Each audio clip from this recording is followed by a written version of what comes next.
Thank you for keeping it Channel 1 News Hour. Now let's proceed.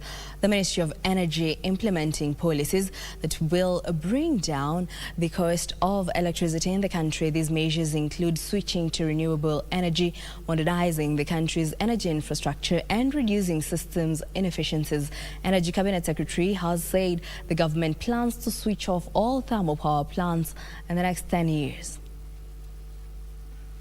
Despite concerted efforts by the government and the private sector to invest in cheap sources of energy, manufacturers continue to complain about energy cost in the country, which accounts for almost 40% of production cost. The cost of the commodity has dropped from a high of 15 shillings per kilowatt hour to the current 8 shillings per kilowatt hour.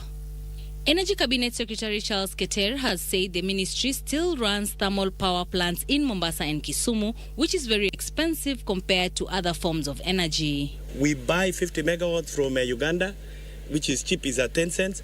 But we are working on the transmission line to the West Kenya. Once that is done, the one of Kisumu is 35 cents per kilowatt hour. It's very expensive, 35 cents. So when you factor in the cost of power, you accumulate everywhere. We run about 30 thermal power plants. He said running and management of these thermal power plants has proved expensive, although they are working on ways to regulate it. So the question which I want to promise Kenyans is that this is a plan which we have. We cannot achieve it within one day. We'd rather have that power, however much. Sometimes you say it's like a car. You have a car which breaks down if you are going to Nairobi, which breaks down. How much will you spend if that car you have a puncture, you need to check on an engine? By the time you get to Nairobi, how much will you have spent on that car? Or somebody else who said, let me just bite the bullet, let me buy a new car. It's expensive, but I will reach Nairobi and I will save this one. That is the way we are working on it. Keter has also disclosed that the government will soon be commissioning some substations in Kwale and Kilifi counties to stabilize energy distribution. As you are aware, the control center is managed in Nairobi, but we have decentralized in case the one of Nairobi is not working. We don't jeopardize the whole country. That is being done in Rabai by APP. So we are also having an opportunity on this visit to do that, and then of course we are commissioning some of the substations around Kwale, Kilifi, which we have done to enhance the power and reliability of power in the coast region. As you're aware, this is a hot area, requires power for a lot of power consumption.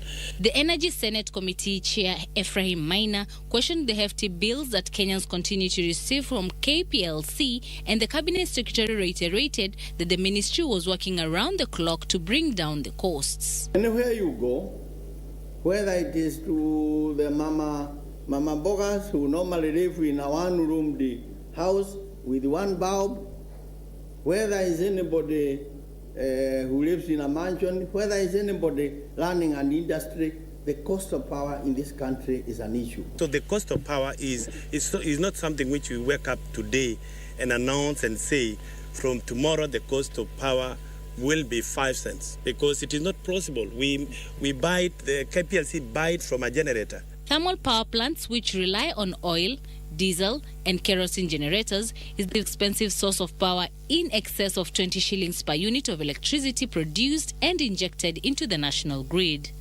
The percentage of thermal energy has dropped from 30% in 2013 to the current 8% according to the Ministry of Energy data.